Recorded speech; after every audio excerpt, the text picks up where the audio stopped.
Halo, salam Maranatha. Saya ucapkan kepada Anda sekalian semua, Bapak, Ibu, Saudara-saudari yang saat ini bergabung dengan saya.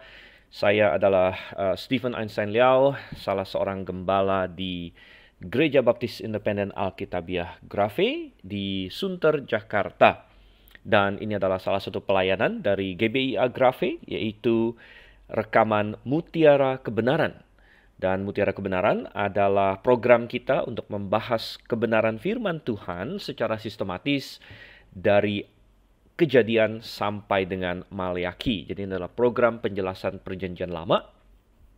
Program penjelasan Perjanjian Baru itu namanya Through the Bible, itu sudah lengkap, sudah selesai sejak beberapa tahun yang lalu, dibawakan oleh gembala GBIA Grafe lainnya, yaitu Dr. Suhento Liao.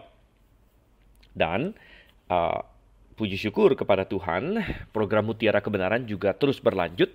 Dan dengan sangat sukacita saya membuka seri baru di sini.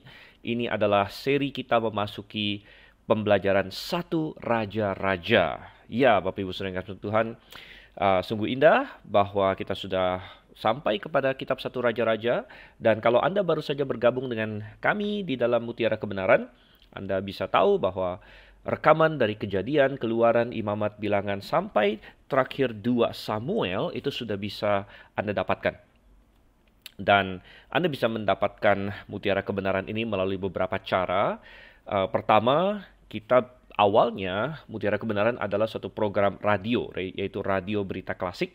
Dan radio berita klasik sekarang pada saat saya sedang merekam ini, yaitu tahun 2023, saya tidak tahu nanti di masa depan, tapi 2023 acara radio berita klasik atau radio berita klasik sekarang eksis secara online.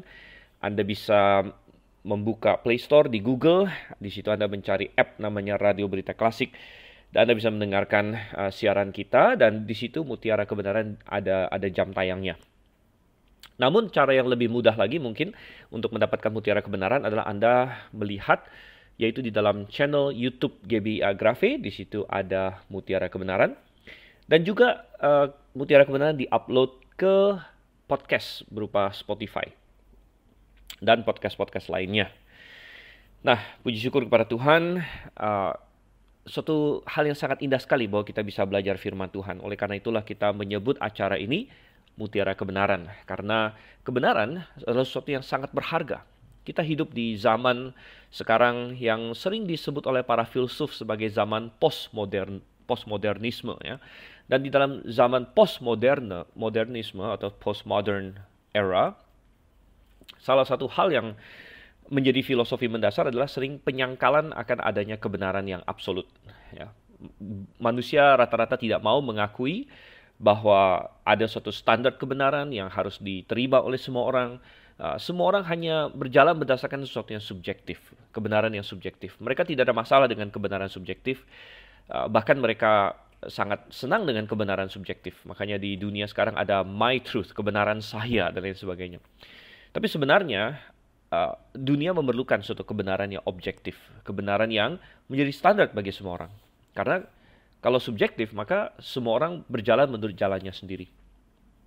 Dan saudara yang kasih Tuhan, kita percaya bahwa Alkitablah kebenaran. Sebagaimana di dalam Yohanes 17 ayat 17, Tuhan Yesus berdoa pada waktu itu kepada Bapanya, kuduskanlah mereka dalam kebenaran, firman-Mu adalah kebenaran.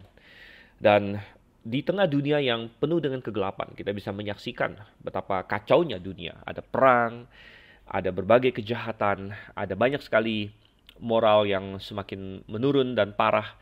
Dunia memerlukan kebenaran, dan kebenaran begitu berharga. Kita ibaratkan mutiara.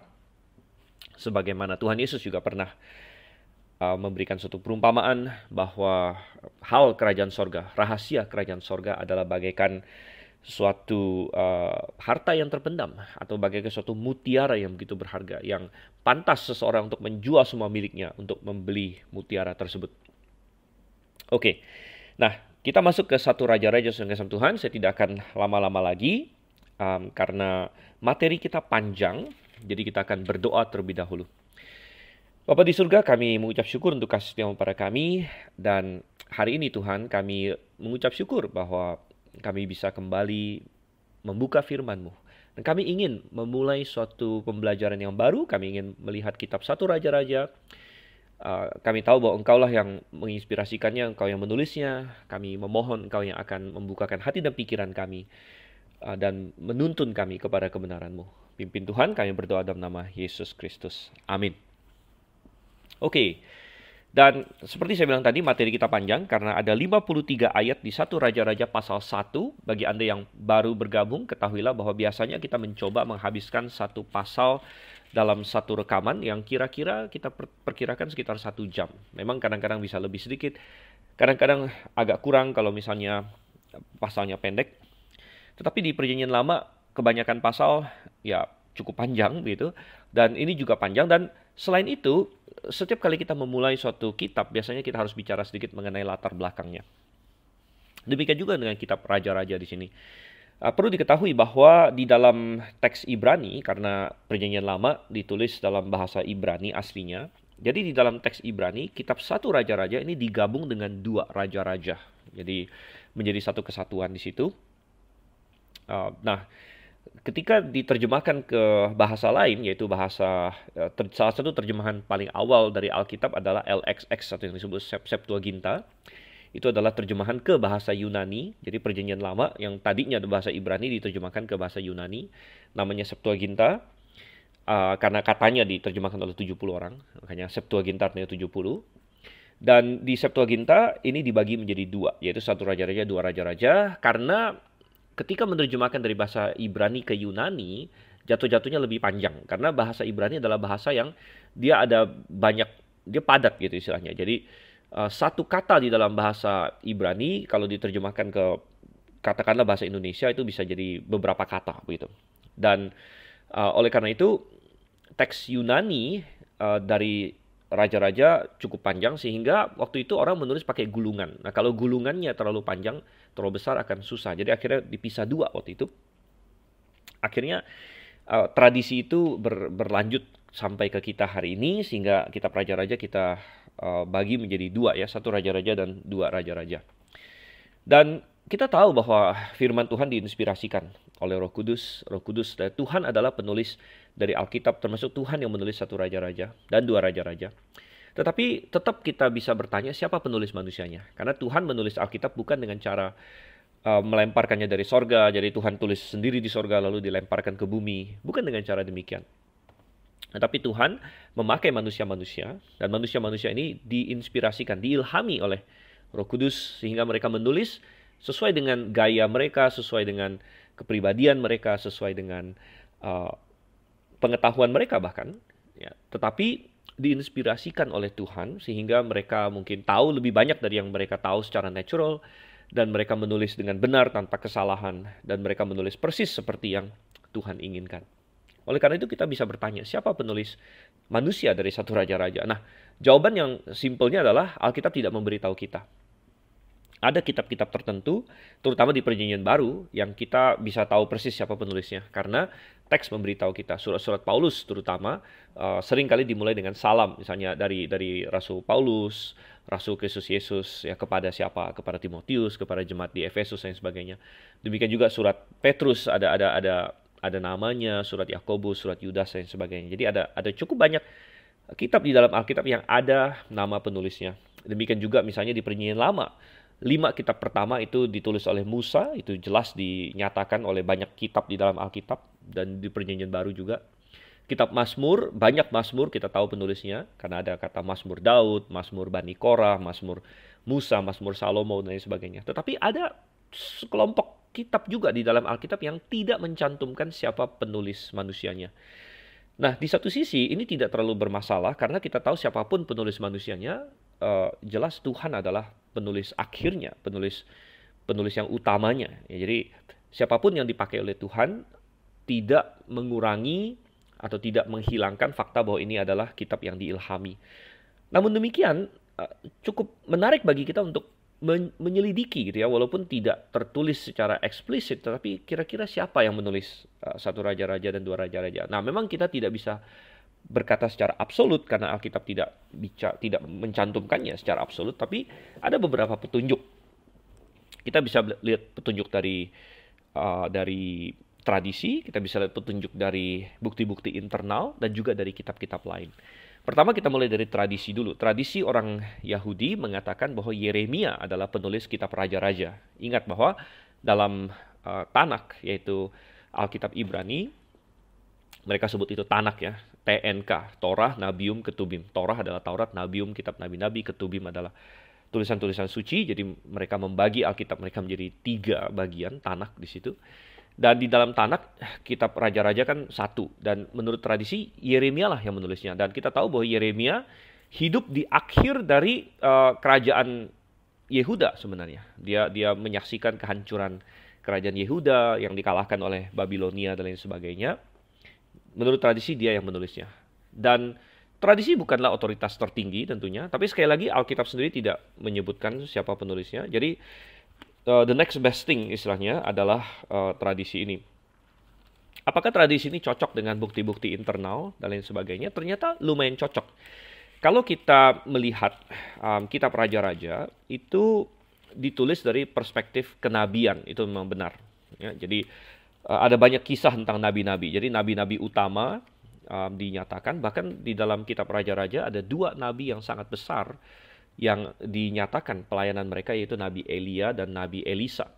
Dan sebenarnya selain 2 nabi itu ada banyak nabi-nabi lain yang disebut juga.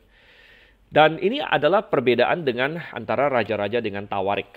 Ya, jadi bagi Anda yang sudah pernah membaca keseluruhan Alkitab, maka Anda akan menemukan bahwa antara kitab Raja-Raja dengan kitab Tawarik ada banyak kesamaan. Itu sama-sama menceritakan tentang kerajaan Israel dan kerajaan Yehuda. Tapi ada perbedaan-perbedaan besar juga ya. Jadi bukan mubazir bahwa kok ada raja-raja kemudian Tawarik sepertinya mengulang. Tapi tidak, ada penekanan yang sangat berbeda. Pertama kita melihat bahwa kitab Tawarik hanya menyelidiki kerajaan Yehuda saja. Jadi mereka hanya membicarakan raja-raja Yehuda. Dan kenapa ada namanya kerajaan Yehuda? Itu akan kita lihat nanti di Raja-Raja. Karena kitab Raja-Raja sebaliknya mencatat garis raja dari Israel sekaligus Yehuda. Ya, nah, jadi kita masuk sedikit ke latar belakang satu Raja-Raja di sini. Disebut kitab Raja-Raja karena menceritakan tentang raja-raja. Dan nanti kita akan lihat kitab Raja-Raja dimulai menyambung kitab Samuel. Jadi terakhir kita sudah selesai membahas 2 Samuel. Dan 2 Samuel berbicara mengenai Daud, terutama pemerintahan Daud. Jadi 1 Samuel, 2 Samuel berfokus kepada Saul, kemudian Daud. Bahkan ada 3 tokoh di situ ya, Samuel, Saul, kemudian Daud. Dan 2 raja-raja diakhiri dengan pemerintahan Daud, dan 1 raja-raja melanjutkan di situ. Dan kita akan lihat nanti di 1 raja-raja dimulai dengan akhir dari pemerintahan Daud itu.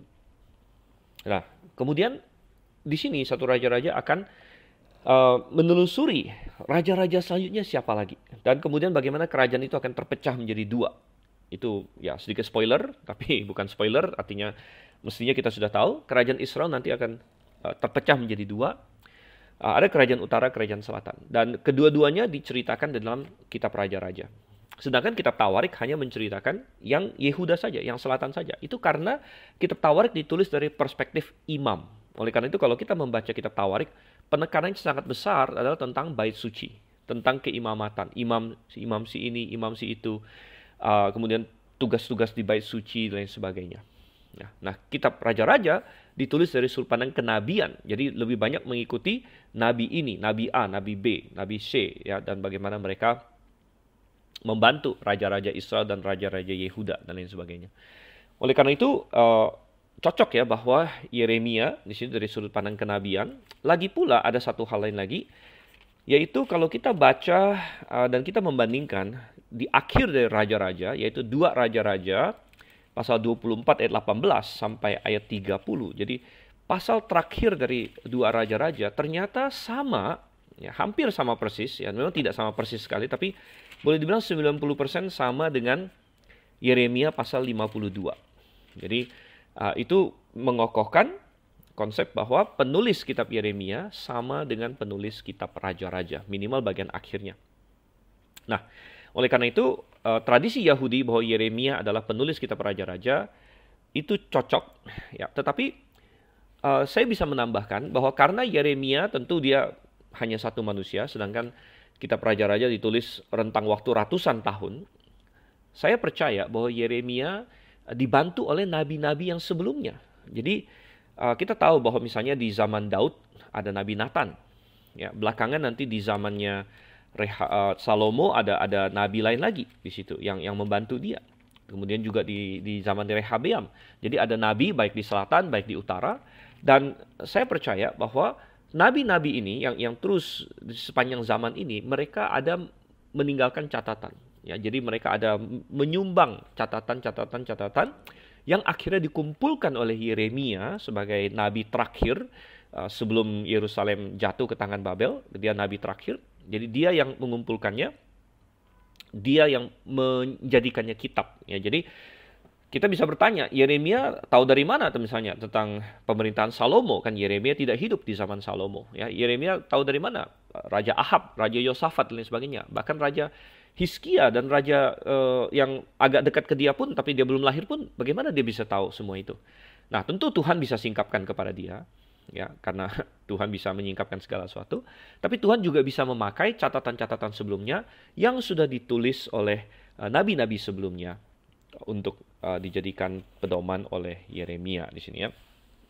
Oke, jadi itu adalah mengenai penulis kitab Raja-Raja. Dan bagaimana dengan tema Raja-Raja? Nah, tema Raja-Raja di sini, ya. Kembali kita buka satu Raja-Raja pasal 1. Saya akan bacakan ayat 1 dulu. Raja Daud telah tua dan lanjut umurnya, dan biarpun ia diselimuti, badannya tetap dingin. Jadi seperti yang kita katakan tadi, ini melanjutkan kisah Daud, tetapi kita melihat dia sudah tua, dan kita tahu Daud memerintah sampai umur 70 tahun. Jadi kemungkinan di sini dia sudah 70 tahun, saudara kasih Tuhan. Dia sudah pada akhir hidupnya, dikatakan dia sudah tua dan badannya ini sudah dingin. Dan kenapa badan orang yang sudah tua bisa dingin, ya minimal lebih daripada anak-anak, adalah karena pembuluh darah, ya, pembuluh darah. Jadi jantung orang tua itu tidak bekerja optimal lagi. Ya, jadi sudah lemah begitu, sehingga pemompaan darah ke perifer, ke daerah-daerah ujung. Jadi yang paling sering dirasakan dingin oleh orang yang sudah tambah lanjut usia adalah bagian ujung dari tubuh, yaitu ujung kaki, ujung tangan akan terasa dingin karena pemompaan darah sudah semakin lemah. Jadi darah ke ujung-ujung kaki sudah semakin lemah, dan termasuk juga mungkin pembuluh-pembuluh darah sudah semakin kaku, ya, karena bertambahnya usia dan lain sebagainya, sehingga peredaran darah ke sana tidak selancar waktu masih muda dan terasa dingin, saudara kasih Tuhan. Dan kitab Raja-Raja mencatatkan hal ini, dan sebenarnya kitab Raja-Raja mencatatkan apa yang Tuhan janjikan kepada Daud di 2 Samuel pasal 7. Dan kalau Anda mengikuti mulai dari 2 Samuel kita, dan kalau Anda belum mengikuti, saya boleh Anda ikutin satu Raja-Raja ini. Nanti kapan-kapan Anda dengarkan juga semua penjelasan yang lain yang sebelumnya, ya, 1 Samuel, 2 Samuel. Tapi Anda masih ingat di 2 Samuel pasal 7, itu adalah salah satu titik tertinggi dalam pemerintahan Daud, yaitu ketika Tuhan menjanjikan kepada Daud suatu kerajaan yang tidak akan binasa, begitu, ya. Dan saya akan bacakan sedikit 2 Samuel pasal 7 dari ayat 12. Ini adalah janji Tuhan, ini yang kita sebut The Davidic Covenant atau perjanjian Daud. 2 Samuel 7:12, apabila umurmu sudah genap dan engkau telah mendapat perhentian bersama-sama dengan nenek moyangmu, maka aku akan membangkitkan keturunanmu yang kemudian, anak kandungmu, dan aku akan mengokohkan kerajaannya. Jadi satu Raja-Raja boleh dibilang adalah pencatatan bagaimana Tuhan memenuhi janji perjanjian Daud itu.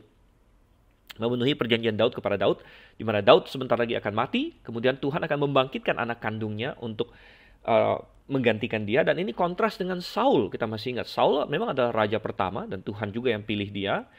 Tetapi ternyata Saul harus disingkirkan oleh Tuhan karena dia tidak memiliki iman kepada Tuhan seperti Daud. Dan dia berdosa dan dia tidak bertobat dan lain sebagainya. Daud juga berdosa, kita tahu, tapi dia bertobat. Dan dia adalah seseorang yang sesuai dengan hati Tuhan.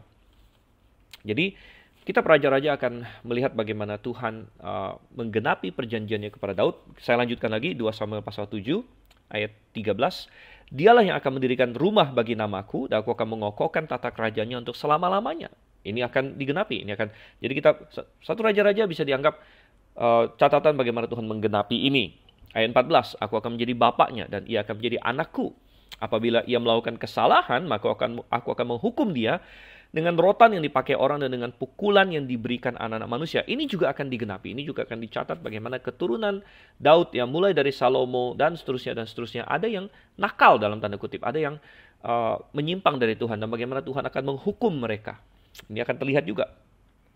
Ya, tetapi ayat 15, tetapi kasih setiaku tidak akan hilang daripadanya, seperti yang kuhilangkan daripada Saul yang telah kujauhkan dari hadapanmu. Keluarga dan kerajaanmu akan kokoh untuk selama-lamanya di hadapanku, tahtamu akan kokoh untuk selama-lamanya. Tepat seperti perkataan ini dan tepat seperti penglihatan ini, Nathan berbicara kepada Daud. Jadi sangat menarik juga, ada peran Nathan. Nathanlah yang Tuhan pakai untuk menyampaikan perjanjian Daud ini kepada Daud, dan peran Nathan juga akan sangat signifikan di pasal 1 dari 1 Raja-Raja, nanti kita akan lihat. Oke, tetapi Tuhan pernah berjanji kepada Daud, dia akan mengokohkan kerajaannya, dan kita sudah melihat bahwa ujung-ujungnya ini berarti bahwa Mesias, yaitu Yesus Kristus, akan lahir dari keturunan Daud. Ya, tetapi 1 Raja-Raja akan menggambarkan kepada kita bagaimana Tuhan menepati janjinya, dan anak-anak Daud, keturunan Daud, akan ada yang hebat, akan ada yang dipakai Tuhan luar biasa, mendirikan baitnya, memimpin umatnya, tapi juga akan ada yang buruk, akan ada yang jauh sekali menyimpang dari Tuhan, dan Tuhan akan pukul mereka. Tetapi ini semua kita akan melihat ada suatu kegagalan manusia. Akhirnya, karena dari hidup Daud sendiri sebenarnya ada kegagalan juga.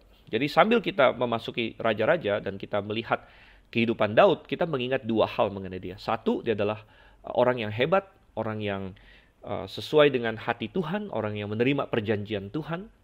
Tapi dua, dia orang yang tidak sempurna, dia orang yang jatuh dalam dosa. Kita tahu salah satu peristiwa besar dalam 2 Samuel adalah dia jatuh ke dalam dosa dengan Batsheba, dan sejak itu pemerintahannya tidak pernah sama lagi. Jadi dia adalah orang yang hebat, tapi dia juga orang yang jatuh dalam dosa. Oleh karena itu keselamatan tidak bisa datang secara manusiawi dari Daud dan dari kerajaannya. Karena kerajaan Daud yang manusiawi adalah kerajaan yang penuh dengan kelemahan sebagaimana kita semua. Tapi kita menantikan ada anak Daud yang lebih besar dari Daud, yaitu Yesus Kristus. Dan Daud sebenarnya hanyalah tipologi dari Yesus Kristus itu. Demikian juga setiap raja Yehuda, raja Israel setelah dia. Salomo juga adalah semacam tipologi dari Yesus Kristus. Dan semua raja-raja Israel, terutama dari dinasti Daud, semuanya sebenarnya mengantisipasi kedatangan Mesias. Tetapi sambil mengantisipasi, kita akan melihat di Raja-Raja, baik itu 1 Raja-Raja, 2 Raja-Raja, kita akan melihat bagaimana manusia gagal. Ya, manusia tidak mampu untuk mendatangkan dengan kehebatan dia sendiri, dengan manusia sendiri tidak mampu mendatangkan kerajaan Daud yang dijanjikan itu. Ya, kerajaan yang akan kokoh selama-lamanya, kerajaan yang akan benar selama-lamanya. Tidak mampu, dan kita akan melihat justru semakin lama kerajaan itu semakin rusak. Ya, semakin rusak. Memang akan ada revival KKR ya, kebangkitan rohani di bawah raja-raja tertentu. Tapi secara umum mereka gagal. Secara umum mereka gagal, dan oleh karena itu pengharapan kita dalam 1 Raja-Raja ini tetap akan ditujukan kepada kerajaan sang anak Daud yang lebih besar dari Daud, yaitu Yesus Kristus. Dan oleh karena itu kitab 1 Raja-Raja nanti akan menjadi pelajaran yang indah bagi kita. Karena kita semua di sini, saya rasa pendengar Mutiara Kebenaran bukanlah raja dalam pengertian politik. Ya, kita bukan raja, tetapi kita semua raja dalam pengertian bahwa kita bertanggung jawab atas diri kita sendiri. Ya, dan kita bertanggung jawab untuk mengurus diri kita, dan mungkin apapun yang Tuhan percayakan kepada kita. Kalau Anda seorang suami, seorang ayah, ya Anda bertanggung jawab untuk keluarga Anda. Kalau Anda seorang istri, Anda juga punya tanggung jawab Anda, ya mungkin untuk anak-anak Anda dan lain sebagainya. Kalau Anda seorang hamba Tuhan, Anda seorang gembala, Anda punya tanggung jawab terhadap misalnya jemaat Anda dan lain sebagainya. Jadi kita semua punya tanggung jawab minimal atas diri kita sendiri. Dan dalam hal itu kita adalah dalam tanda kutip raja semuanya. Oleh karena itu kita akan belajar banyak dari raja-raja ini. Ya, kita akan belajar banyak dari tokoh-tokoh yang akan muncul, bagaimana mereka menyikapi Tuhan, dan banyak sekali pelajaran. Bagaimana mereka semua akan dinilai ya, berdasarkan Daud ya, sebagai suatu contoh teladan. Apakah mereka berlaku seperti Daud atau tidak. Dan itu nanti akan menjadi satu pelajaran bagi kita. Kita harus menilai diri kita bukan lagi terhadap Daud, tapi terhadap sang anak Daud yang lebih besar dari Daud. Jadi kalau raja-raja Yehuda semuanya dinilai apakah dia berlaku seperti Daud bapak leluhurnya, maka kita hari ini akan dinilai apakah kita berlaku seperti Yesus, ya juru selamat kita.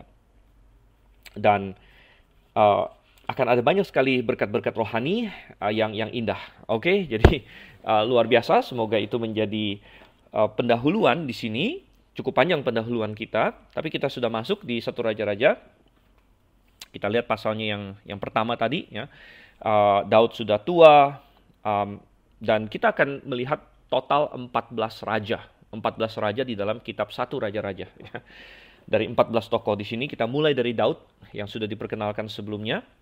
Ayat 2 saya akan baca sampai dengan ayat yang keempat. Lalu para pegawainya berkata kepadanya, hendaklah dicari bagi tuanku raja seorang perawan yang muda untuk melayani dan merawat raja. Biarlah ia berbaring di pangkuanmu sehingga badan tuanku raja menjadi panas. Maka di seluruh daerah Israel dicarilah seorang gadis yang cantik dan didapatlah Abisak gadis Sunem lalu dibawa kepada raja. Gadis itu amat cantik dan ia menjadi perawat raja dan melayani dia, tetapi raja tidak bersetubuh dengan dia. Oke, jadi kelemahan fisik Daud menjadi jelas kepada anak buahnya segala macam, dan mereka mencoba mencari suatu solusi yang manusiawi di sini. Ya, dan ya zaman itu belum ada heater, belum ada ini macam-macam ya. Dan mereka menyarankan suatu solusi yang cocok dengan zaman itu, yaitu menambahkan seorang perempuan lain kepada daftar gundik atau istrinya Daud sebenarnya di sini ya.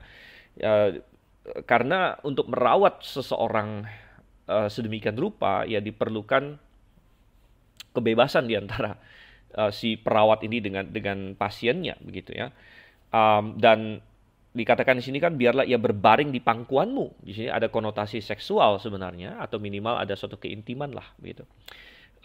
Berbaring di pangkuanmu sehingga badan tuanku raja menjadi panas, dikatakan di sini ya. Dan mereka dapatkan seorang namanya Abisak di sini ya. Dan kita sudah pernah mengomentari bahwa di dalam perjanjian lama desain Tuhan sebenarnya adalah bagi satu orang laki-laki untuk punya satu orang istri, satu orang perempuan untuk punya satu orang suami. Daud tentu sudah tidak mencapai kepada idealnya Tuhan di sini, dan kita sudah melihat bagaimana itu berdampak kepada hidupnya, dan ada banyak masalah yang muncul dari situ, termasuk segala macam jatuhnya dia dalam dosa ya, termasuk juga masalah di keluarganya, anak-anaknya dan lain sebagainya. Itu adalah dampak langsung dan tak langsung dari poligami yang dia lakukan. Tetapi kita harus ingat juga bahwa standar perjanjian lama belum setinggi standar perjanjian baru ya. Karena di Galatia sendiri, di perjanjian baru sendiri dikatakan bahwa memang masa itu adalah masa seperti masa masih kanak-kanak begitu. Oleh karena itu Tuhan masih banyak pakai simbol, dan Paulus sendiri mengajarkan bahwa hukum Taurat adalah seperti guru yang mengantar kita kepada kedewasaan iman di dalam Yesus Kristus. Oleh karena itu, walaupun ini tidak ideal, Tuhan masih mengizinkannya bagi raja-raja Israel ya, pada waktu itu. Walaupun sangat tidak ideal. Tetapi di dalam perjanjian baru, kita sudah sampai kepada kedewasaan iman istilahnya begitu. Dan Tuhan menyatakan dengan lebih tegas lagi desain dia yang semula bagi manusia ya. Oleh karena itu syarat misalnya bagi seorang gembala sidang, seorang penilik di dalam 1 Timotius pasal 3 adalah suami dari satu istri. Itu adalah syarat dari seorang gembala.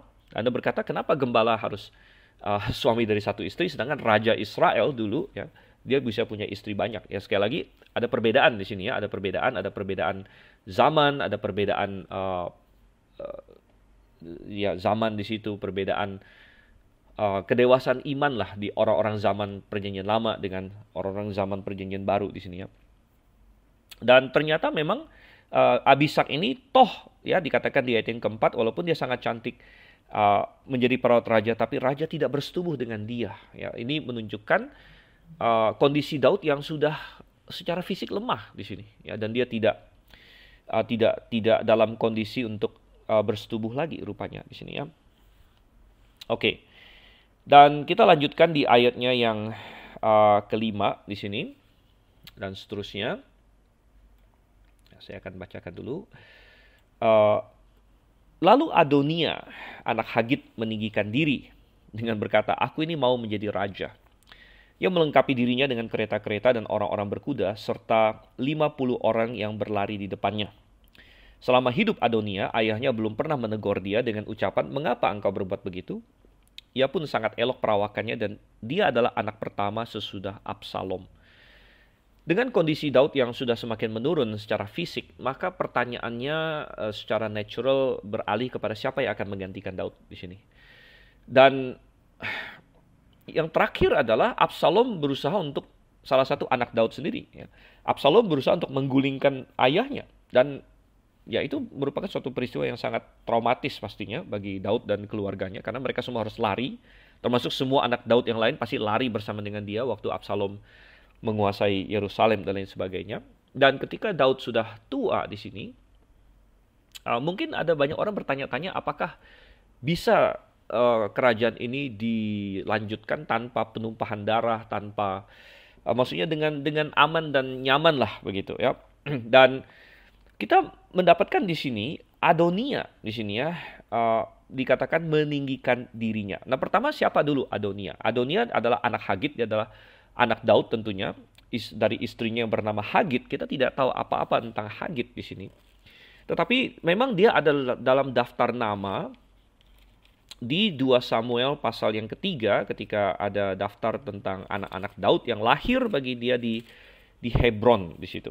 Jadi ingat bahwa 7 tahun pertama pemerintahan Daud itu atas Hebron, kemudian baru 33 tahun di Yerusalem. Dan di Hebron, 2 Samuel pasal 3, kita baca, ayat 2, anak sulung ialah Amnon dari Ahinoam.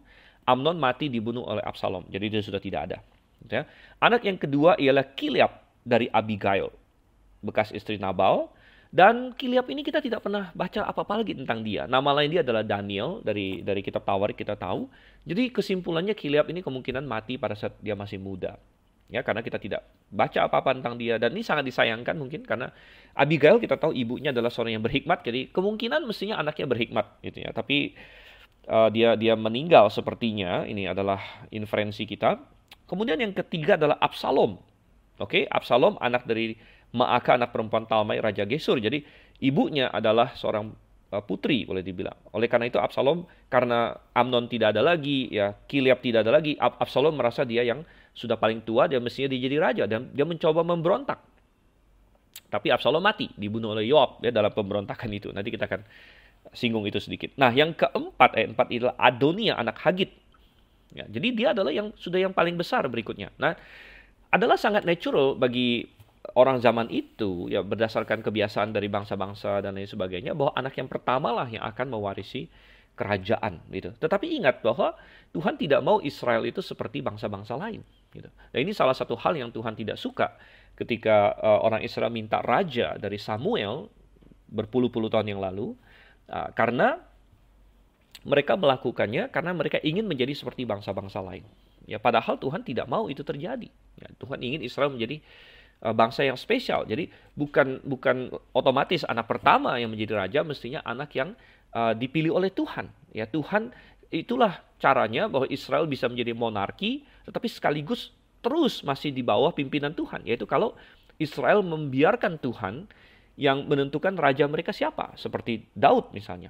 Ya, Daud dipilih oleh Tuhan menjadi raja karena diurapi oleh Samuel, salah satu nabi Tuhan. Gitu.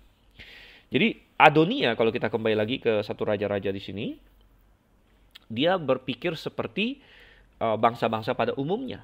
Ya, dia ingin menjadi seperti dunia ini, dan itu yang Tuhan tidak mau. Ya, dan kepada kita orang percaya hari ini, Tuhan tidak mau kita seperti orang dunia.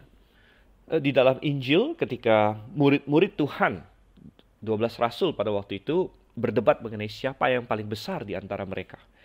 Tuhan Yesus mengambil seorang anak kecil bahkan dan berkata bahwa raja-raja di dunia ini mereka mencoba untuk menguasai yang lain, tetapi kalian tidak boleh seperti itu katanya. Nah, kembali kepada si Adonia ini di 1 Raja-Raja pasal yang kelima, bahkan dikatakan di sini Adonia meninggikan dirinya. Ini adalah suatu hal yang sudah sangat buruk, saudara yang kasih Tuhan.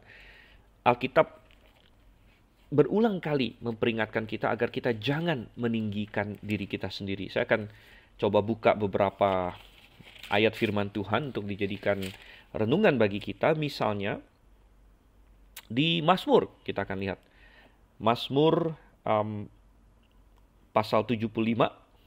Dan ada peringatan yang sangat keras. Di ayat 5 misalnya, aku berkata kepada pembual-pembual, jangan membual, dan kepada orang-orang fasik, jangan meninggikan tanduk. Ya, jangan meninggikan tanduk, jangan meninggikan dirimu sendiri. Ayat 6, jangan mengangkat tandukmu tinggi-tinggi, jangan berbicara dengan bertegang leher. Ayat 7 dan 8 adalah yang penting. Sebab bukan dari timur atau dari barat, dan bukan dari padang gurun datangnya peninggian itu. Tetapi Allah adalah hakim, direndahkannya yang satu dan ditinggikannya yang lain. Jadi sebagai orang percaya, kita tidak boleh mengikuti contoh Adonia di sini, di mana kita ingin meninggikan diri kita. Tetapi baiklah kita menunggu Tuhan untuk meninggikan. Bahkan kita disuruh merendahkan diri kita. Coba kita buka di dalam surat Yakobus. Yakobus pasal 4, ayatnya yang ke-10. Ini dalam perjanjian baru. Dan firman Tuhan di Yakobus 4 ayat 10 berkata, rendahkanlah dirimu di hadapan Tuhan. Ini adalah hikmat, ini adalah yang Tuhan inginkan.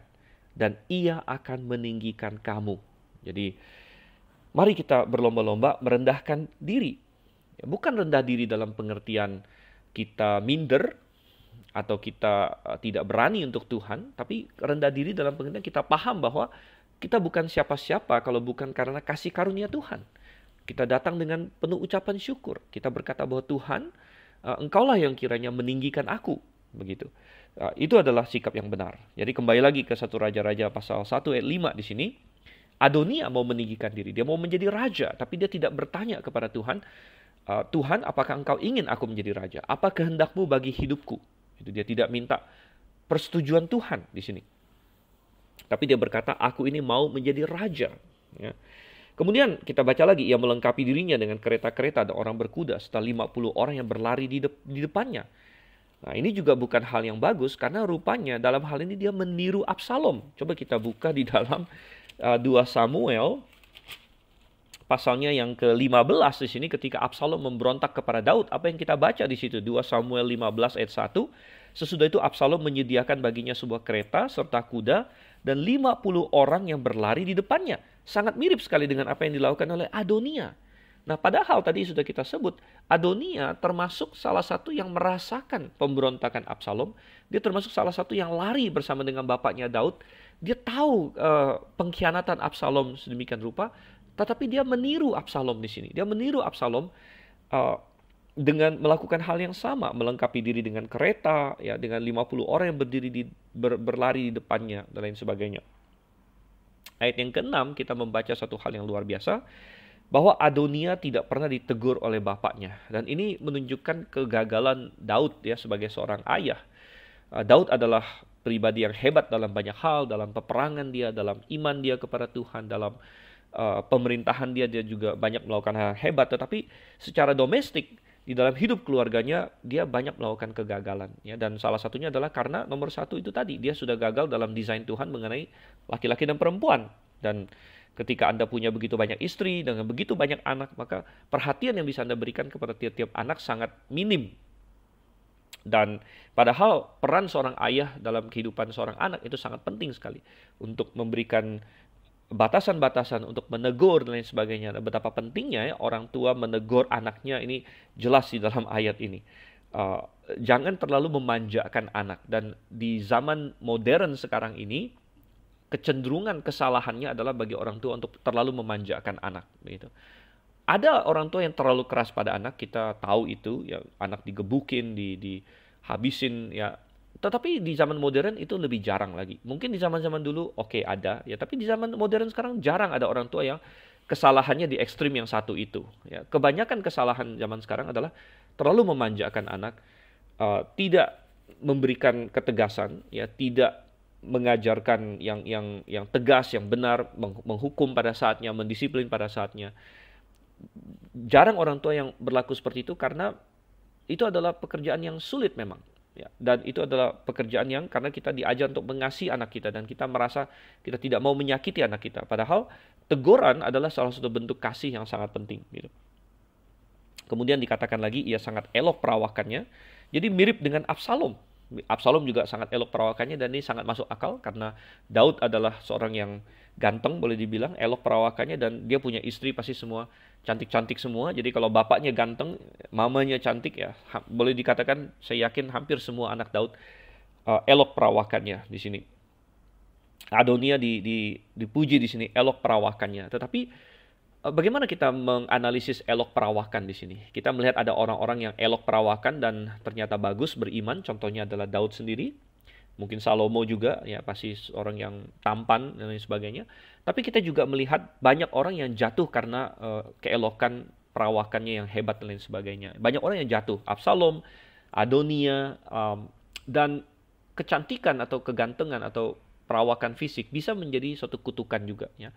Tidak harus menjadi kutukan, tapi bisa menjadi kutukan. Oleh karena itu kita harus berhati-hati, saudara kasih Tuhan.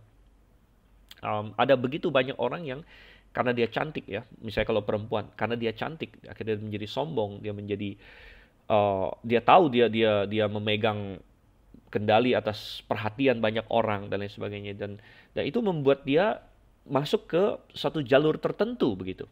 Ya, dia membuat pemikiran dia berbeda dan lain sebagainya. Ya. Jadi ini kita harus berhati-hati. Memang kita tidak perlu mengagungkan kejelekan, ya, bukan berarti demikian. Kecantikan adalah berkat Tuhan, namun berkat yang bisa berubah menjadi kutuk, ya, ketika seseorang tidak menyikapinya dengan benar, gitu. Ini mirip dengan kekayaan juga, ya. Kita bukan mau mengagungkan kemiskinan. Orang Kristen tidak perlu berlomba-lomba menjadi yang paling miskin, gitu.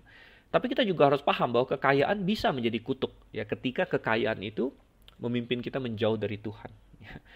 Oleh karena itu, sebagaimana doanya Agur bin Yake di dalam Amsal yang dia berkata pada Tuhan, Tuhan, ya, janganlah berikan aku kekayaan yang terlalu berlimpah sehingga hatiku menyimpang darimu.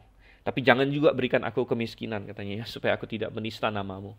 Mungkin dalam hal penampilan fisik kita bisa mendoakan hal yang sama, gitu. Bahwa Tuhan jangan bikin aku saking gantengnya, saking cantiknya, gitu kan, sehingga mengacaukan aku dari Engkau. Ya, membuka ya peluang-peluang di dunia ini yang menjauhkan aku dari Engkau, gitu. Memberikan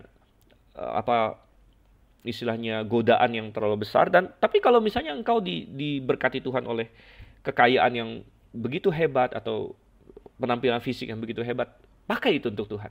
Pakai itu untuk Tuhan, gitu ya. Dan ya kalau kita boleh minta sama Tuhan, jangan terlalu kaya, jangan terlalu miskin, jangan terlalu ganteng atau cantik, juga jangan terlalu jelek, gitu ya. Tentu kita tetap berkata apapun yang Tuhan berikan ya kepada kita, ada orang yang Tuhan izinkan dalam kekurangan ekonomi, ya kita tetap bisa memuliakan Tuhan dengan itu. Ada orang yang Tuhan izinkan fisiknya mungkin tidak menarik, ya, mungkin cacat dan lain sebagainya, mungkin biasa-biasa saja atau dalam dunia ini dianggap tidak menarik begitu. Dan kita tidak perlu malu juga dengan itu, kita bisa memuliakan Tuhan dengan itu. Tapi berhati-hati ya orang yang diberikan keelokan. Kita lihat Adonia, kita lihat Absalom dan lain sebagainya. Hati-hati di sini, jangan itu menjadi batu sandungan bagi kita. Ayat 7, maka berundinglah ia dengan Yoab anak Zeruya dan dengan Imam Abiatar, dan mereka menjadi pengikut dan pembantu Adonia. Ya, jadi di sini Adonia sepertinya sedikit tahu bahwa bukan dia yang didukung oleh ayahnya menjadi raja, sehingga dia merasa dia perlu membuat manuver dia sendiri di sini. Dan dia bermanuver, dia mendapatkan dukungan dari dua orang yang signifikan, yaitu Yoab dan Abiatar di sini. Yoab kita sudah kenal, dia panglima Daud, dia sangat setia sebenarnya kepada Daud, tapi kesetiaan dia ini sangat aneh. Dia setia kepada Daud, tapi seringkali tidak setia kepada perintahnya Daud, gitu. Artinya dia sering merasa dia tahu lebih baik daripada Daud. Jadi dia setia kepada Daud, tapi ketika Daud mau bersekutu dengan Abner misalnya, dia merasa ini Daud bikin kesalahan, saya bunuh saja Abner, gitu.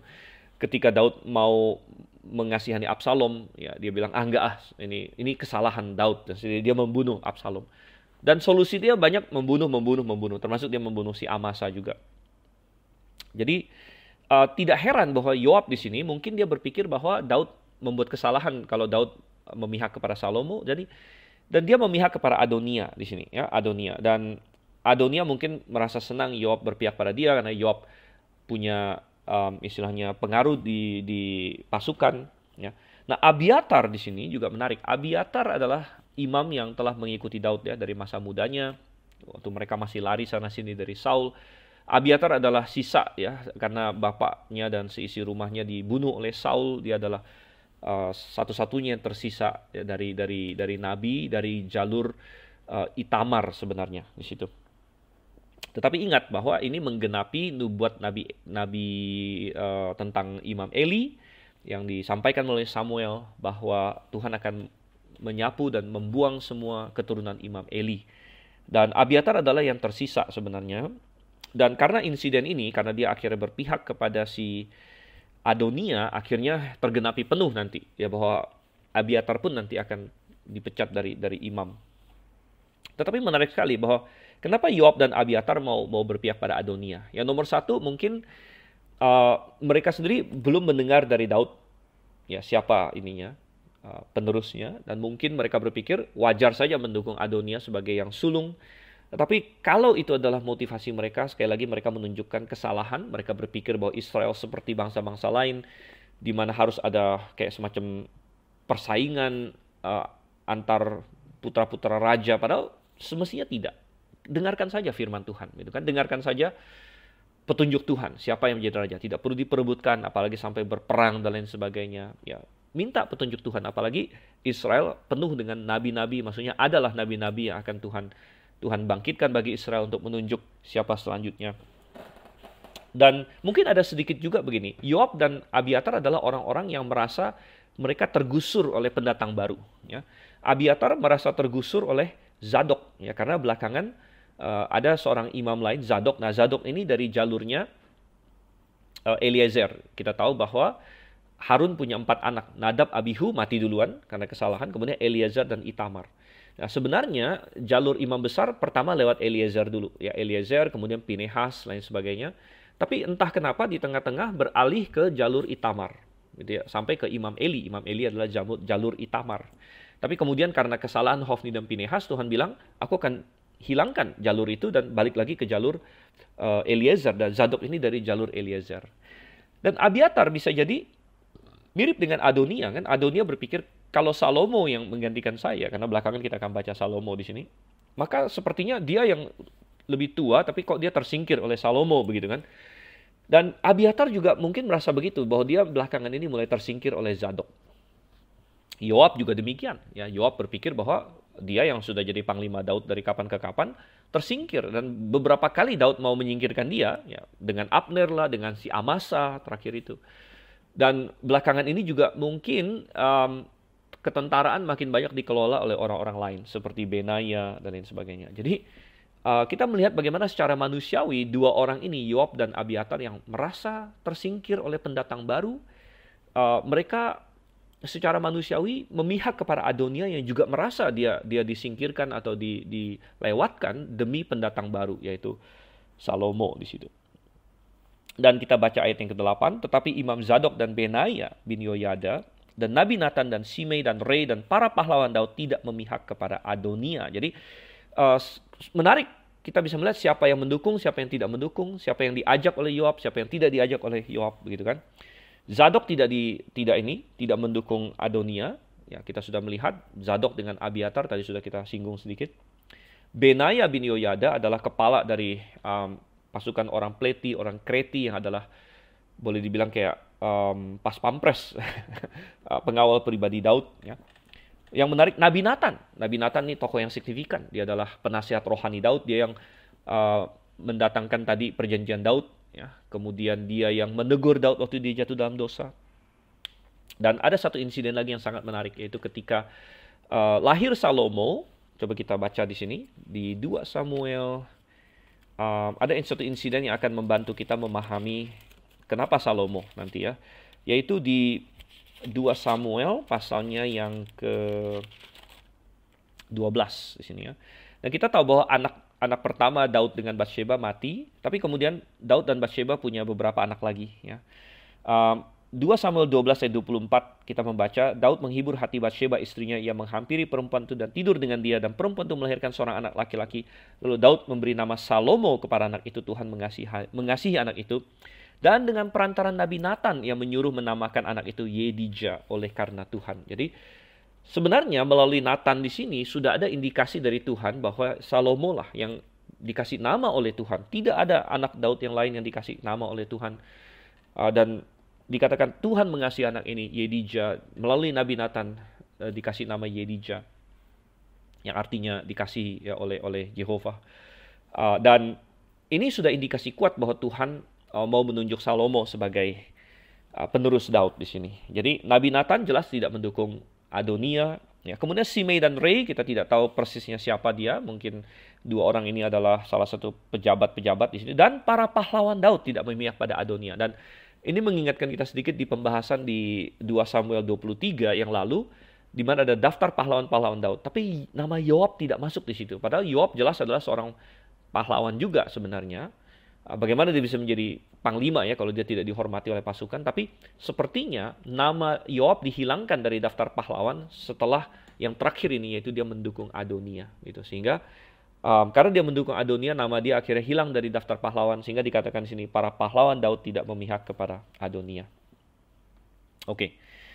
Kita baca lagi ayat 9. Sesudah itu Adonia mempersembahkan domba, lembu, dan ternak gemukan sebagai korban dekat batu Zohelet yang ada di samping En-Rogel, lalu mengundang semua saudaranya, anak-anak raja, dan semua orang Yehuda, pegawai-pegawai raja. Tetapi Nabi Nathan dan Benaya dan para pahlawan dan Salomo adiknya tidak diundangnya. Oke, jadi kita lihat di sini. Adonia merasa sudah waktunya untuk membuat suatu tindakan, untuk mengambil suatu langkah yang konkret. Dan sekali lagi kita melihat bagaimana dia sangat tidak sabar gitu ya, sangat berbeda dengan Daud. Cara Daud menjadi raja itu sungguh-sungguh benar-benar sesuai dengan kehendak Tuhan. Daud tidak mengambil ke tangannya sendiri, dia berkali-kali punya kesempatan untuk membunuh Saul. Tapi dia bilang, saya tidak mau, saya mau ikut Tuhan, biarlah Tuhan yang melakukannya. Kalau Tuhan yang sudah berjanji saya menjadi raja, biarlah Tuhan yang berlaku pada waktunya dan lain sebagainya. Suatu sikap yang sangat bagus sekali. Absalom gagal dalam hal itu, dan Adonia juga gagal di sini ya. Satu, dia tidak mencari kehendak Tuhan. Apakah memang Tuhan ingin saya menjadi raja atau tidak? Gitu.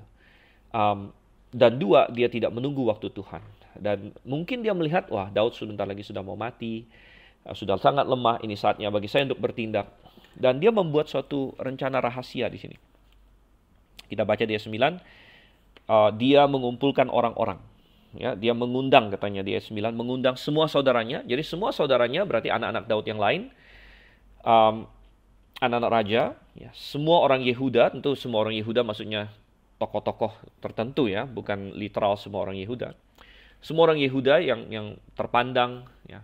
Kemudian pegawai-pegawai raja. Nah, barangkali di antara mereka semua ini tidak semuanya tahu niatnya Adonia. Ya, sama seperti kita baca waktu Absalom dulu di 2 Samuel, dia juga sempat bikin acara ya, di mana dia memberontak, tapi dia ada undang orang-orang yang tidak tahu apa-apa. Dan ini seperti taktik yang sama yang dipakai oleh Adonia begitu. Jadi kita bisa melihat bagaimana dia meniru Absalom dalam banyak hal, saudara yang kasih Tuhan. Dan inilah efek dari suatu contoh teladan yang buruk ya. Ini menjadi peringatan bagi kita. Hai orang tua, ya, hati-hati. Kebiasaan-kebiasaan buruk kita akan dicontoh oleh anak-anak kita. Ya. Dan seringkali dosa bapak-bapak ya, menjadi teladan bagi anak-anak. Gitu. Dosa abang-abang, di sini Absalom kan abang, ya, ditiru oleh adik-adiknya, Adonia di sini. Dan Absalom pakai taktik yang sama, dia undang orang datang, kemudian dia bikin pemberontakan. Jadi orang yang datang sepertinya sudah tidak ada pilihan selain ikut dengan pemberontakan itu. Begitu. Nah, mungkin dalam pemikiran Adonia dia tidak sedang memberontak. Ya.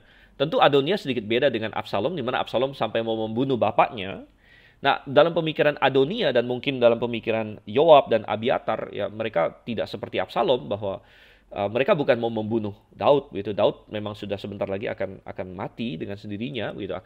Dan mereka hanya mendukung Adonia. Dan mungkin bagi banyak orang ini sangat natural, gitu. Sangat natural untuk mendukung Adonia. Bahkan sebagian dari mereka akan berpikir bahwa dengan mendukung Adonia mereka masih setia kepada Daud.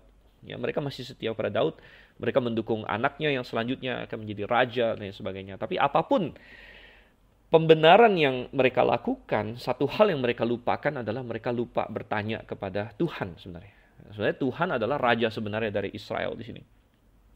Dan apa yang dilakukan oleh Adonia di sini, dia membuat suatu perjamuan sekaligus persembahan kepada Tuhan. Ya.